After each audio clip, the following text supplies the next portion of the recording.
Қорап автобустағының көбі тойға келе жатқандар. Одан қалғаны Ұзынбұлақ пен Жылысайда тұратын жүз таныстар мен көз таныстар. Той Жылысайда, оның жолы Ұзынбұлақтағы басып өтеді. Ал Ұзынбұлақ Алматыдан 206 шақырым алыс, Жылысайдан 6 шақырым бері. Жолаушының көп әйел. Әйел көп жерде және оның бәрі бірін-бірі таныған соң әңгімеде көп. Әңгімеге араласпай, не қалғып шұлғымай, өзімен өзі ой құшағында отырған жалғыз Шара ғана. Шараның ойы шымшытырық, Мұратқа ренжейін десе, оның да қылығы адам өкпелейтіндей әбестікке жатпайтын сияқты. Өзін кінәлайын десе, бой жеткелі құлағына шешесі құйып келе жатқан ақылдан бұл да ұтқымапты. Тек Мұраттың мен ойлап тапқан жаңалық емес, ата-бабамыздың бәрі істеген табиғат заңы ғой деп жалынғаны, сол ғана жанына батады. Бірақ тойымызға дейін шыдай тұрайықшы деп, мұның жалынғаны неге теріс? Ал енді оның бұл бірін-бірін сүйген, бірінен бірі ештеңкесін аямайтын ғашықтардың ғана рахаты дегенді Құдай біледі. Қулық рахат болса еркекке рахат шығар, әйелге оның несі рахат? Еркек дегеннің ең басты мақсаты алдап сулап соған жету дегенді қай жеңгесі айтпады? Әйел атаулының қыздарды бірінші сақтандыратын сол, еркекке алданып қалмау. Ендеше мұныкі дұрыс. Некелескенге дейін қыз жігітті жыныстық жақындыққа жолатпау керек. Ойбай-ай, оған жолатпағанмен оның қолы өне бойының бәрін аралады-ау, ұят-ай құрсын. Еркек дегенің оңашада есін білмей кетеді екен ғой тегі. Қой деген сөз құлағына кірмей ме қайта? Бақсы боп кетті ме, әлде аузына апта бойы ас тимеген ашқа ұқсай ма? Құдай-ай, адамды айпап-тұйпап жұтып қоя жаздайды. Қалайда жаны бір қалауы қалдай теуір. Енді тойлар өткенше ондай оңашалықтан қашу қажет. Ағайға таныстырайын, көкемдікіне кіріп шығайық деп, ол әлі талай нәрсе айтуы мүмкін. Енді алдап оңаша үйге апарсаң өкпелеймін деу керек. Аймалап айналып, үйіріліп ешкімен естімеген ең тәтті сөзді айтып жатқан адамнан қарсыласып алысып жатқанда қай абырой? Бәрінен сүйіп жатып, сыпайлаған жаман. Иә, қарсыласарыңды, иә құшақтасарыңды білмейсің. Бүйтіп қыз болғанда бар болсын. Шын сүйгендіктен де қасыма жолатпайым дегенді қалай түсінем? Сонда шын сүймесең жолатамысың деп те тығырыққа тіреді-ау. Оны өкпелетпейін-ақ дейді, бірақ өтсе бәрінен бірақ сәтте айырылады. Шешесі байқұстың неке түнінде таза жет, күйеуіңе сонда өле-өлгенше сыйлы боласың деп зар илеумен келе жатқаны. Сөйтемін, оған уайымдамашы деп оған әлденеше уәде бергені. Бәрі зая кетпек. 40-на шыдап 41-не шыдамағаны шынында да ұятты. Ертең өз қыздарына ақыл үйреткенде не бетін айтады? Өйткем жоқ деп өтірік айтама, Құдай оның бетін әрі қылсын. Той жасап жатқан Шараның нағашы ағасы, тұңғышын үйлендіргенге тегі шат-шадыман. Бір қора боп бұлар Алматының автобусынан түскенде тіпті көтеріліп кетті. Құдайдың жеткізгеніне шүкір дейді. Амандасқанның бәрін бас сала құшақтап. Шара негізгі осы ағасына тартқан. Көзінің үлкендігі, бетінің томпақтығы бәрі айнымайды. Ой, өзіме тартқан асыл сүйек қызым. Өзгелер 100 төбе болса да, бір өзі бір төбе боп көрініп, басып тұратын Шара жаным деп, мұны айрықша мейіріммен құшақтады. Тойдың дастарханын үй іргесіндегі беделдіктің үстіне ұзынан 3 қатар үстелге жасапты. Ұзынбұлақ пен Жылысайды үдере шақырған той екені көрініп тұр. Ой Шара деп нағашысының құшағынан босана берген мұны қызыл орамалды келіншек бас салды. Қарар емессің ғой тегі. Айжан тани кетіп, Шара да құрбысын құшақтай алды. Мектепте бірге оқып, ауылда бірге өскен екеуі емін еркін сөйлескілері кеп, есік алдындағы елден бірін-бірі сүйреп қаша үйге кірді. Тоқтаусыз ең түпкі бөлмеге өтіп, төсектің үстіне қатарласа отыра кетті. Айжан мен Шара жыл сайын кемінде 1-2 рет көрседі. Қол қалт етсек Шара ауылға шауып келіп тұрады. Айжан қазір 2-ші баласына жерік екен. Ал Шара оқу бітірем, күйеуге ертелеу деп әлі бойдақ. Оқуың бітуге де бір ағай қалды. Кәрі қыз боп аңқиып қалайын деп жүрсің бе? Жоқ, меншіктеп ұстап жүрген біреуің бар ма деп. Айжан сәлден кейін-ақ әңгіменің бетін қашан күйеуге шығасыңға бұрды. Сен менің бойдақтығыма қызғасың-ау деймін. Әлде қызғанасың ба? Айына жылына бір көргенде басқа әңгімең жоқ па? Ой жынды деп Айжан Шараның жотасына алақанмен қойып қалды. Қызғанатындай қай артықшылығың бар сенің? Айтсам өзім көрген қызықты сен де көрсе екен деп әншейін жаным ашып айтам. Байым бар, балам бар, күнім мен түнім солардың қасында. Сенің соқабасың сорайған бойдақтығыңа есі дұрыс адам қызыға ма? Неге қызықпайды? Біреуге тамақ пісірмейсің, біреудің кір қоңын жумайсың, қайда барсаң да Қайдан келсең де өз еркің. Түске дейін ұйықтайсың, түстен кейін қыдырасың, Құдайдың бір еркесісің. Еркеліктің дәмі еркелететін кісің болса кіреді. Сөзіңе қарағанда сені біреу теріс оқытып жүрген сияқты. Түске дейін ұйықтап, түстен кейін қыдырғанда арман ба? Басқаны тыңдап қайтесің. Бай мен баланың қызығын менен сұра. Ал сұрадық, айта қойшы, байға тигеннің несі қызық? Бәрі қызық. Оның еш қызығы жоқ болса, әке-шешелеріміз ұйқы мен қыдырудан іштері пысқан соң үйленді деп жүрсің бе? Сен өзің ойлап қарашы, сүйген жігіттің қолынан сипасы қандай әсер етеді? Ұнай ма, ұнамай ма? Әрине ұнайды. Ал ерінен сүйсеше, кет жары, сен мені мазақ қылайын дедің ғой. Сипаған, сүйген, құшақтаған оның бәрі басқа нәрсе ғой. Қасыңа жатқандықсы жаман. Ойбой, әлі бала екенсің ғой Шара. Әйел болғанның бәрі тозақта, бойдақтар түгел жұмақта жүреді деп ойлайды екенсің ғой. Шыныңды айтшы, жақсы көрген адамның сипағаны, сипағаннан сүйген, одан құшақтағаны бірінен бір жақсы екен, өтірік пе? Оны өтірік деген кім бар? Ендеше күйеуің әрі сипайды, әрі құшақтайды, әрі сүйеді, жаныңа рахаттың бәрін жасайды. Одан артық қандай қызық керек саған? Масқара, сен әбден ұятсыз болып кеткен екенсің. Байдың қызығын сен ақ көр. Менің оқуымды оқып мұғалима болып тып-тыныш жүргенім жақсы. Иә, әйелдің күйеусіз ақ бақытты болатынын дәлелдейтін бірден бір сен боларсың. Құдай-ай, кім білген? Сен мүлде сауатсыз екенсің ғой. Қой айналайын, сен білмегенді денең біледі. Қолың ұстағанда денең діреткенде жігітке тиі. Бар ма өз қолың ұстайтын біреуің? Бар болған соң ғой басымның қатып жүргені. Кеше түнде сүйгенің рас болса қолымды қақпа деп қинап зорға құтылдым. Әсерінен әлі айыға алмай, кімдікі жөн екенін шеше алмай басым қатты. Сенікі жөн.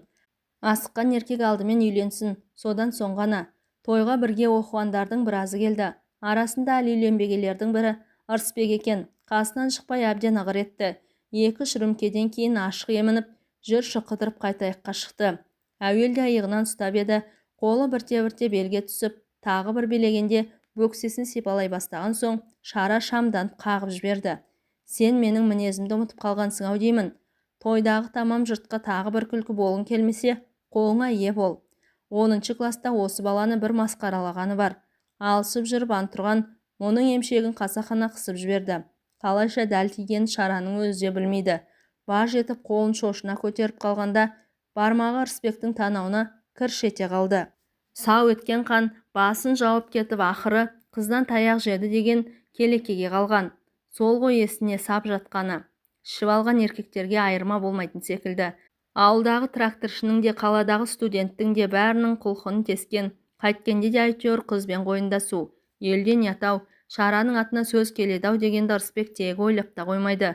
Өңмеңдеп үйкелсе, еңкейіп айтқан сөз де, қылығы да бәрі ерсі.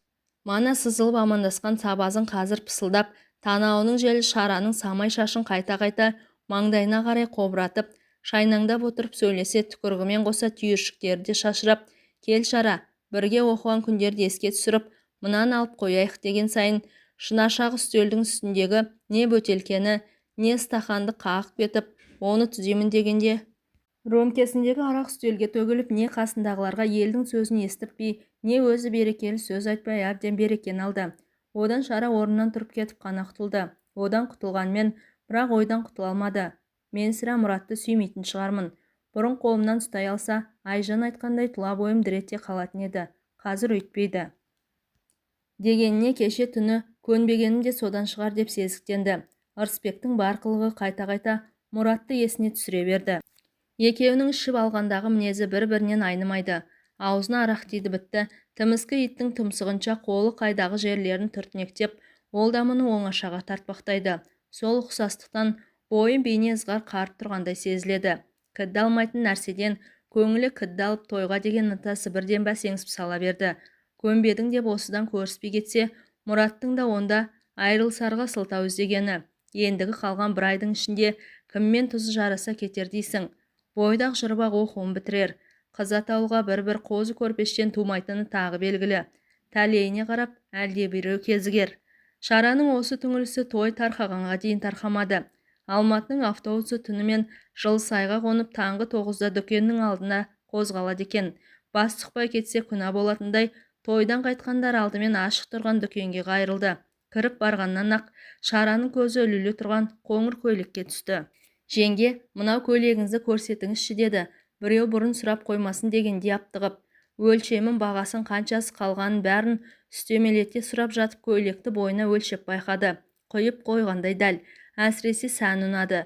Жағаның екі елдей жалпақ қайырмасының мойнын сырты доңғаланып, омырау тұсы сүйреленіп, кәдімгі қамыт секілденіп тұр. Кигенде мойныңа құдды жалпақ алқа тағып алғандай көрінесің. Қамыт жағалы мұндай көйлекті қазір қалада қолы жеткен ғана киеді. Ақшасына таба алмай талайлар табанынан тозып жүр. Диплом алатын күні киіп барса қызар, шараны құдай біледі, тірідей талап жейді. Сырлары белгілі, бәрі дегеннен ақ, бізге де неге алмадың деп шулайды. Жалғыз көйлек қалыпты дегенге олар өлсе иланбайды. Илансын, иланбасын, әйтеуір өзіне өте жарасады. Бетінің қызылына қоңыр түс әдемі үйлеседі, алады. Әмиянда аз ғана ақша қалыпты. Қасындағылардан қаржы сұрап еді, бәрі де қалтамыздағы жол қаржысынан артылмайды десті. Асықтырып автобус 2-3 күн деп әпілдетті. Қайтерін білмей қатты састы. Бүгін нағашысынгінде қалып, ертең көйлекті алып бірақ қайтсам екен. Бірсі күні бірінші мемлекеттік емтихан. Оған дейін оқығандарын бір қайталап шықпаса, көйлек тұрмақ бас қайғы болып кетуі мүмкін. Оның үстіне тойдан шаршап, нағашысын тағы қинамай-ақ, дайыр автобуспен ертең өзі қайта келмей ме? Жеңге, деді жалынышпен, ертеңге дейін тыға тұрасың ба? Диплом алатын күні кисем деп едім. Бүгін ақшам жетпей тұр. Ертеңгі автобуспен қайта келем. Маған тегі құйып қойғанда екен. Жарайды, деді дүкенші жымиып. Бір көйлегіңді бір күн сақтап берерміз. Ертес шара Жылысайға кешкі 4:30-да жетті. Қойдырып кеткен қоңыр көйлекті қуана сатып алып, нағашысынікіне барды. Ой құдай-ай, кеше үйге келе салсаң ғой, бүгін бүйтіп әуре болмас едің деп ағасы кейістік айтты. Әй, сендерде де қазақылық қалмай барады-ау. Ертең емтиханы бар екенін естігесін ағасы басын шайқап біраз үнсіз қалды. Талғатжан, деді, кеше тойы өткен баласына қарап. Шара тәтеңді Алматының жолына жеткізіп салатын көлік тап. Өзің бірге барып бір мәшинеге отырғызып қайт. Шара шай ішіп алғанша ақ Талғат су таситын мәшинені лезде алып келді. Оның кабинесінде шопыр үшеуі қысылса отырып, Көртоғайдың сайына келіп Шарын өзенінің көпіріне жетпей тоқтады. Талғат қарсы алдарынан қанша жүргенмен Алматыға баратын бөс мәшіне көпке дейін кезікпеді. Бірі шонжыға бұрылып кететін, бірі шелекке дейін ғана баратын болып шығады. Талғат мәшинеден мәшинеге шапқылаумен ақ шаршады. Көртоғайдың ішін көлеңке көмкере бастады. Өзеннің екі жағасында құржарлар соншалық сұлу, айрықша әдем болғанмен, ертегілерде ғана айтылатын сұмдық пен сиқыр жайлайтын құбыжық жерлерді елестетеді. Күн бата маз айдаған еңгезердей орыс Шараны ала кетуге әзір келісті. Ол биік кабинадан ебедейсіз еңкейіп Талғат өкшесін көтере, мойнын созып екеуі ұзақ саудаласты. Ақырында шопыр қолынан тартып, Талғат қолтығынан көтеріп екеулеп Шараны әрең мәшинеге мінгізді. Өрге шықса, көжілдеп еңіске түссе сарылдап кейде атысып жатқан гангстерлердің мылтығынша әлденен тарс түртетіп маздың жүрісі мазасыздау болды. Ауа өкпесіне бірде жетіп, бірде жетпей жатқан адамша, бірде ышқынып, бірде қылқынып, біресе ытқып кетіп, біресе кілт мүдіріп, ақыры қақалып шашалып барып, көкпеттінің жазығына іліне бере тоқтап тынды. Мәшиненің үні өшіп еді, айнала құлаққа ұрған танадай тым-тырс бола қалды. Қарсы келе жатқан бірде-бір мәшине көрінбейді. Шара бірден, ойбай-ай, мына бәле арам оймен әдейі тоқтатады екен деп тіксінді. Жерге түссе, өздігінен қайта міне алмайды. Анаған амал жоқ, көмектесіп жібер дейді. Көтерген боп құшақтай алса, ар жағы бітті ғой. Мына мидай айдалада ол кімнен қорқады? Қозғалмай кабинада отыра берсе, ол қазірақ осы арада бас салуы мүмкін. Осы қоңыр көйлектің соңында жүріп соры қайнамаса етті. Кабинаның ішінен қолға ілінетіндей қару іздеді. Ана денесімен құры, жұдырығымен шыбын шаққан құрлы көрмес. Бірдемемен ұрсам, бетін қайтарам ба деген дәме. Шопыр бірақ алдын ала бәрін ойластырып қойған ба, бос жатқан бір темір терсек көзіне түспеді. Шопыр асықпай жерге түсіп, мәшиненің алдына барып капотты ашты. Айналып Шараның қасына келді. Кабинаны ашып, кішкене тоқтауға тура келіп тұр. Жерге түсірейін бе деді күжетіп. Ой жоқ, отыра берем деді. Баж ете қалуға дайындалған дауыспен. Басын 3-4 шайқап ортаға таман үрке ығысып отырды. Одан ары дегендей шопыр да кабинаны қатты серпіп жапты. Енді Шара есіктің қатты серпсе өз жабылып қалатын құпиясы жоқ бекен деп күдіктенді. Мәшиненің бұзылған жерін қарамай жатып, мұның жанына шопырдың бірден жетіп келгенінен шошыды.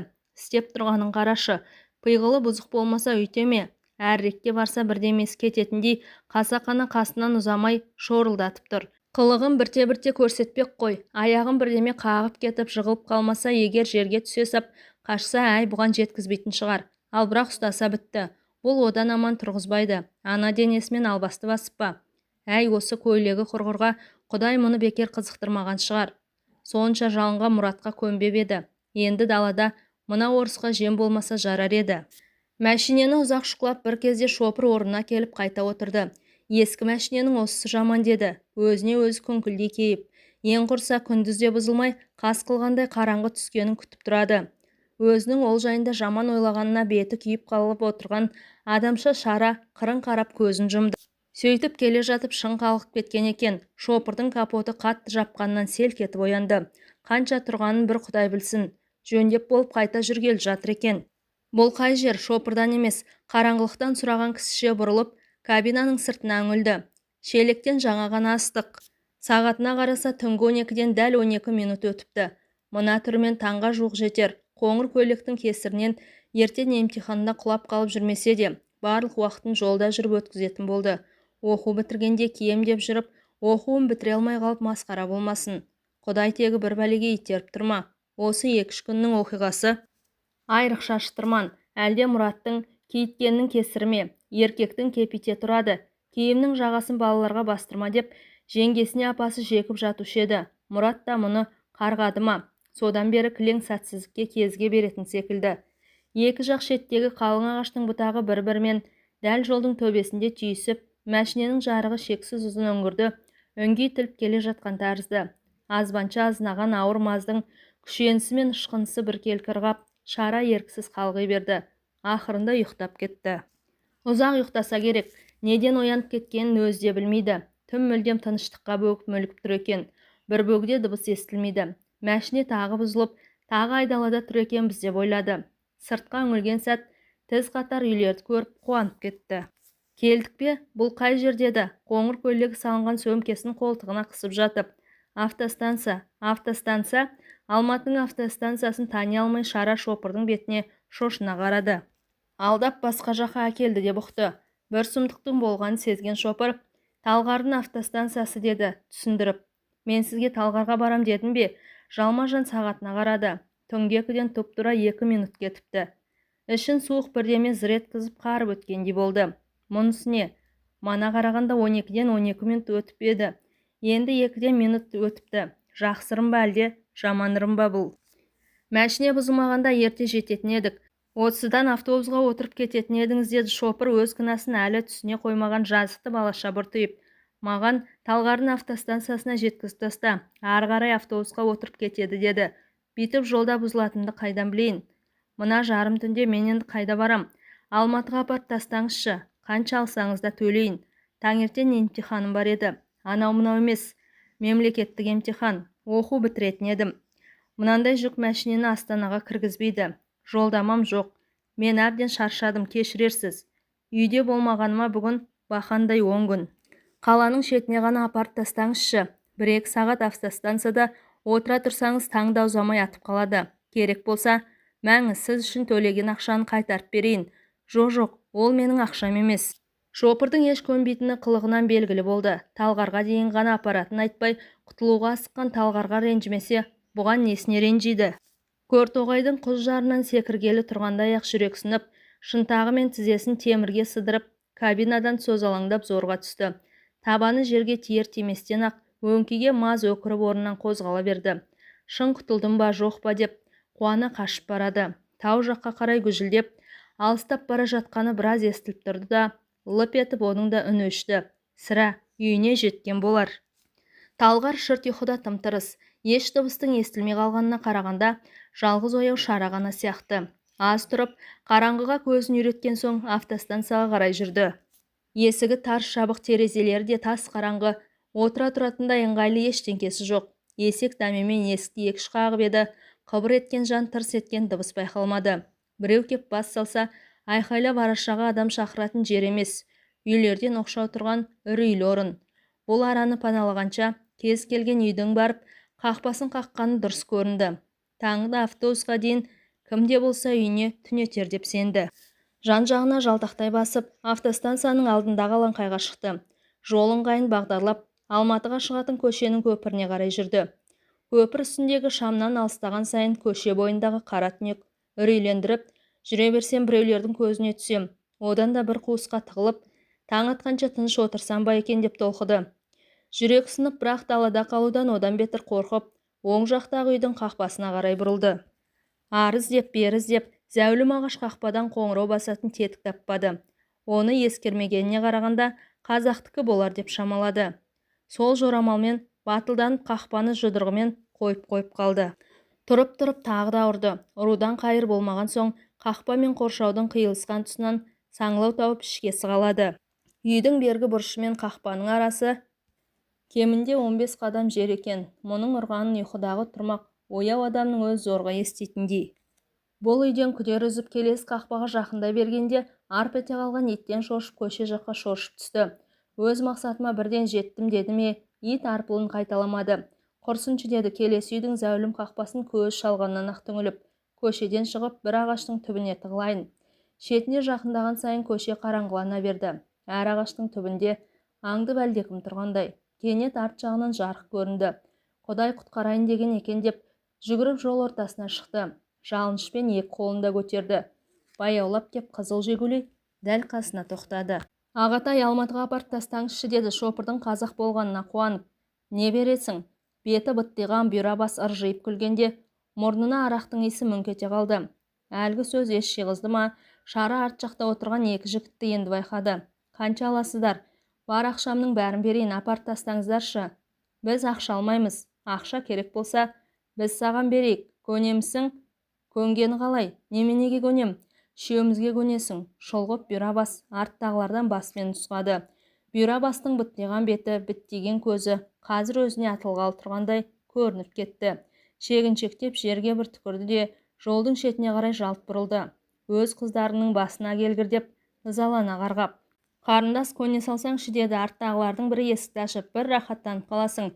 Тырқ-тырқ, жырқ-жырқ күлгендері жалаңаш шетіне ине тығып жатқандай жиіркенішті әсер етті. Тура қуып тарпа бас салмағандарына да шүкір. Біреу көмек берер дегеннен енді мүлде күдер үзіп жолдың шетімен Алматыға дейін аяңдай беруге бекінді. Бір күнгі ұйқыдан да шаршағаннан да өле қоймас. Ең бастысы ертеңгі емтиханға аман-есен үлгерсе бопты. Әлгілердей біреу-міреу жолықпаса, қараңғы түннің де үрейлі ештеңесі жоқ сияқты. Елсіз айдалада емес, қасқыр жол бойында жүрмеуге тиіс. Ештеңеге алаңдамай, енді бірдемеге шалынып жығылып қалмауға тырысты. Біраз жүргеннен кейін арт жағынан тағы мәшіне көрінді. Екі шамы екі жаққа шақырайып, бұл да бір түрлі бұзылып келе жатқан секілді. Бәлесінен аулақ деп бұрылып та қарамастан жол шетіне ығыса берді. Кенет пырс-пырс ғыж-ғыж еткен екі бөлек дыбыс естіп зәресі кетті. Соның арасынша жанынан жана өтіп барып, екі мотоциклі іркес-тіркес жолын кес-кестеп тоқтай қалды. Бұл жол оңай құтылмасын екі баланың түрін көргеннен ақ түсінді. Тышқан ұстап алған мысық әбден оны қашып, тығылар тесікпен қалтарыстан аулаққа келіп, бас қоя бергенде осы екі балаша өстіп аузынан сілекей ағып, тәтті табетпен қарайтын. Бикеш, жолға тым кеш шығыпсыз ғой деді, қысқа бойлауы орысшалап.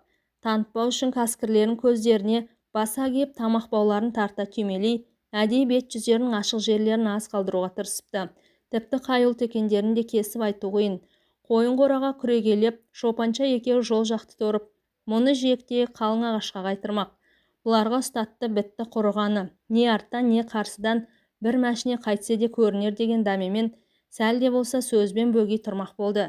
Не керек сендерге, жақындамаңдар деді, өзінше орысшалағанды айбаттырақ санап. Екеуінің одан сескенер сиқы көрінбейді. Сасқанынан құтқарыңдар деді жалт бұрыла қашып. Жалт бұрылуын бұрылған, бірақ қашып үлгерді ме жоқ па, ол жағын өзі де білмейді. Екеуі екі жағынан келіп шап берді де ағашқа қарай сүйрей жөнелді. Енді аянатын ештеңе қалмағанын түсінген шара ақтық ышқыныспен жұлқынып қолдарынан шығып кетті. Жолдың ортасына жете бере екеуі алдын ұрып тағы ұстап алды. Тырнап алмақ болып ұзындауының бетін шауып жібергенде қолына бауы ілініп, басындағы каскысы шешіліп кетті. Күрт пе, түрік пе, шашын тықырлап алдырған сопақ баспала екен. Бетіңді тырнап алсам, ертең сол ізден ұсталасың деді. Ең құрса ертеңгі күнін еске түсіріп, қорқытан ба деген далбасамен. Қорқудан бұрын екеуінің бойын құмарлық билеген түрі бар. Жаңағы ұзыны от тиген су қарағайша пырсылдап, тұмсығына тамағына тығып, қолын ышқырына жүгіртіп, әлден-ақ әбігерге түсе бастады. Кенет жолдың үсті жап-жарық болып кетті. Екі бала да, Шара да арт жақтарына жалт қарады. Бір сәттік дағдарысты пайдаланып, Шара қатты жұлқынып қолдарынан тағы шығып кетті. Баса басып кетсін деп, тәуекелмен келе жатқан мәшинеге қарсы жүгірді. Қапталда бана екеуі қалыспай келеді. Өңкиген жүк мәшинесі шиқылдап кеп қыздың көкірегін итере-митере шықынып тоқтады. Еңкейіп қарсы есікті ашқан шопыр, «Кел отыр» деді қазақшалап.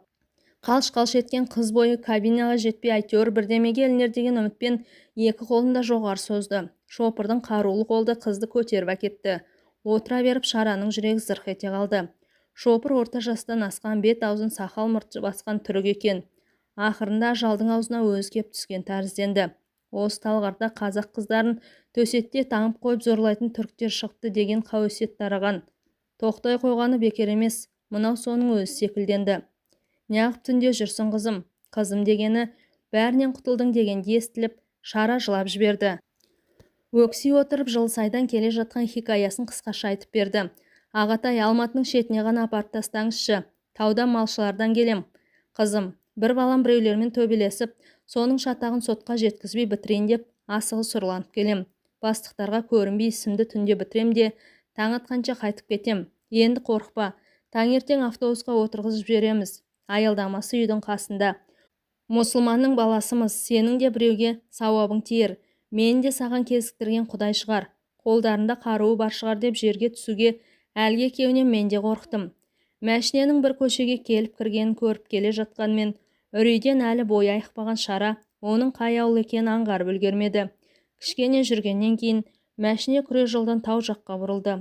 Бұрылған бойда-ақ сол жақтан көрінген темір қақпаның алдына кеп тоқтай қалды. Сол заман кідірместен жарқ етіп ауланың шамы жанды. Құдды адам емес, автомат жаққандай. Мәшиненің алдына айналып өтіп кеп, шопыр Шараны қолтығынан сүйеп түсірді. Қасы көзі қап-қара, пісте мұрын, басына көк ала орамал тартқан әдемі әйел есік ашты. Күйеуіне түркше бірдеме айтты ма, Шараға басын изеп қазақша амандасты. «Амансыз ба? Үйге кіріңіз». Әйел Шарадан жөн сұрамады. Бұлар кірген ауызғы үйге дастархан жайды да, тез арада шай келді. Тез жайылған дастархан да тез жиылды. «Қызым, дем ала ғой» деді шопыр. «Далаға шықсаң» деді әйел, сөзін аяқтамастан, сыртқа беттеп. Аяқ асты мылқау боп қалған кісіше тысқа шыққан соң, әйел түк тіл қатпады. Әжетхананың қасына дейін бастап келді де, үнсіз бұрылып қайта кетіп қалды. Запыс болған Шара одан да күдіктенді. Бүгінгі шытырман оқиға осымен біте қалатынына бір түрлі көңіл сенбейді. Әйел мұны ауызғы үйге жалғыз күтіп отыр екен. Қолмен ишара жасап, сол жақтағы есікті ашты да ішкеге қарай өзі жол бастады. Шара әуелде әскери казармаға кіріп келгендей әсер алды. Ортасынан жол тастап жерден тізе бойығаны көтерген ұзын тақтаның оң жақ үстінде ұзынды қысқалы 9 ұл тыр жалаңаш үстелерінде лыпа жамылмаған күйі жатыр. Сол жақ тақта тар енділеу екен. Оның үстінде 9 ұлдың қалай болса солай шешін тастаған киімдері. Ауызғы үйдің жарығы көзіне тура түскен ең шеткі ұл сірә 2 жаста болар. Ұйқылы-ау, басын көтеріп отырды да, көзін ашпаған күй теріс қарап қайта жатты. Балалар жатқаннан кейінгі түпкі үйде көрпе жинаулы жалғыз кереует бар екен. Төсек жапқышымен ескі жастықты былай алып қойып, әйел көрпенің ең үстіңгісін ашты да, бір жастықты басына төседі. Соны істеді де, үнсіз жымиып бетіне бір қарады. Бір ауыз сөз айтпастан бұрылып шығып кетті. «Мынау өзі мың бір түннің заманынан қалған әйел ғой» деді, таңданып Шара. Шамды өшіріп көрпенің ішіне кіріп кеткен сәт бір күдік тағы да сап ете қалды. Бұл бөлменің есігінде ілгек бар жоғын байқамапты. Жаңағы өңкей ұлдың үлкендеу өтірік ұйықтап, әдейі аңдып жатса қайтпек. Ұйықтаған соң аяқ қолын төсекке байлап тастаса, бұл оған қандай қарсылық көрсетеді. Бақырмасын деп аузында буып тастайтын шығар. Алайда әкесі істеген жақсылықты баласы жуып шайып жіберу мүмкін бе? Неге мүмкін болмасын, әкесі өз айтты ғой, бір баласының шатағына бола келе жатқанын. Өзінің өте күдікшіл болып кеткенін Шара қазір байқады. Бәрі сол Мұратпен оңаша қалған күннен басталды. Оған дейін мұнда ештеңе ойында болмайтын.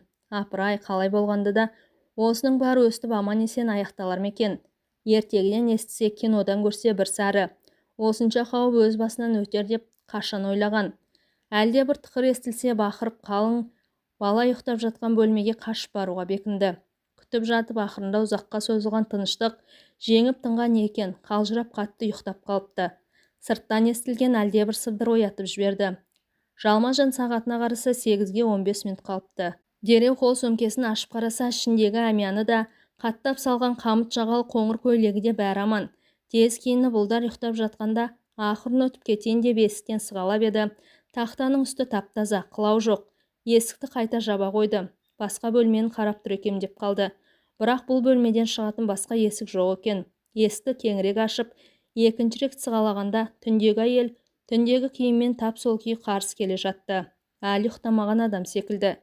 Сәлеметсіз бе, мазаларыңды алдым-ау деді. Шара ыңғайсызданып. Жүріңіз, шай ішіңіз. Әйел сәл жымиды да қайта бұрылып сыртқа беттеді. Түнде тыржалаңаш тырайып жатқан 9 ұлдан тап-таза орнына қайран қалып, бәр ауланың опыр-топырын шығарып жүрген шығар деген оймен Шара сыртқа іште үрікіреп шықты. Алайда бала тұрмақ ауладан көлденең жатқан көк жапырақ көре алмады. Мәшіне де оның шопыры да бәрі жым-жылыс. Ертегідей сиқыры бар үй секілді. Балалар қайда кеткен деді, сұрамауға тегі ішіне симай. Ауылдың сыртында кішкене бір еккен көк шөбіміз бар еді, соған кетті. Күні сығанша бітіріп тастасын деп кетті ғой әкелері. Әйел Шараға қазақшалап қаймақ қатқан шай берді. Қияр мен қызанақ қосқан сәй жасап қойды. Түнде күйеуінен қаймығып үндемеген болар. Енді бәрін сұрап әуреге салар деп еді, әйел мүлдем әңгімеге зауық білдірмеді. Күйеу айтқандай, аялдама үйлерінен алыс емес екен. Рахмет, өзім бара берем ғой дегеніне болмай әйел қасына ілесе шықты. Автобус тез келе қоймады. Сіз жұмысыңыздан қалмаңыз, кете беріңіз деп Шара қанша қиылып өтінсе де әйел көнбеді. Күйеуім қашан автобус жүріп кеткенше қасынан кетпе деген. Шара істің мәнін түсінді. Күйеуі бәрін әйеліне әбден ұқтырған екен. Еркек айтса, бұлардың баласы да әйелде айтқан не кетпейтін сияқты ғой. Автобустың келе жатқанын көріп, рахмет сіздерге үлкен деді Шара, қолын ықыласпен қысып. Ағаға сәлем айтыңыз, жақсылығын өле-өлгенше ұмытпаспын. Бала шағаларыңыздың қызығын көріңіздер. Айтқаның келсін, жолың болсын. Автобус ұзап кеткенше әйел соңынан қарады да тұрды. Қазір екі ұлды, екі қызды болған Шараға сол түрік әйелі кейде соңынан әлі қарап тұрған тәрізденеді. Сұмдық ыңғайсызданады. Жылсайдан сатып алған қамыт жағалы қоңыр көйлек сол әйелге кигізіп кетпегеніне әлі өкінеді. Жөн білмеген жастығынан алыйды. Сол түнгі оқиға есіне түскен сайын күйеуі Мұратқа да ренжиді.